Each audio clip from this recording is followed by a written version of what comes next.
Tulip factory कितें जाल्लें, tulip फॅक्टरीक actually 2 जाण भुरगे जे मेळ्ळे ते खंयच्यान तरी पॉझिटिव्ह जावन आयिल्ले आनी तांच्यांनी कितें केलें, तांच्यांनी आमकां एसोसिएशनाक कळोवंकूच ना, कोणाकूच कळोवंक नाशिल्लें. ताका आमी परत परत विचारताले आनी तांच्यांनी थोड्या कंपनीचें कितें जालां, तांकां भंय दिसता की आपलें नांव आवट जातलें आनी आमकां काम करूंक दिवचें ना. हो भंय तुमचे सारकिल्ल्यान न्यूसार घालून तांचो काडूंक जाय. एक पासून पॉझिटिव्ह मेळ्ळ्यार सगळ्यांक कळपाक जाय न्ही, ह्या कंपनीन बाबा कोण तरी आसा. So proper precaution can be taken. So त्या खातीर हांवें काल कांयच रिएक्शन करूंक नाशिल्लें, because collector even though he gave the order, I said it is required for the one company to stop because others will learn by that.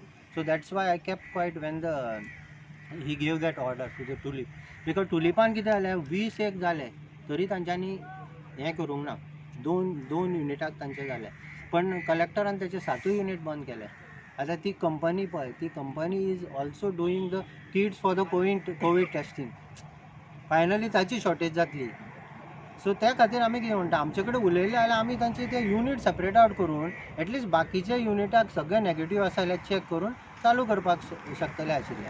In other way around you want to say that गव्हर्नमेंटान decision घेवचे पयलीं तुमकां मातसो कॉन्फिडन्सान घेवचें as a industry representative they should keep us also in a loop न्ही, whenever such a decision is being taken which is affecting the economy, government as well as everybody.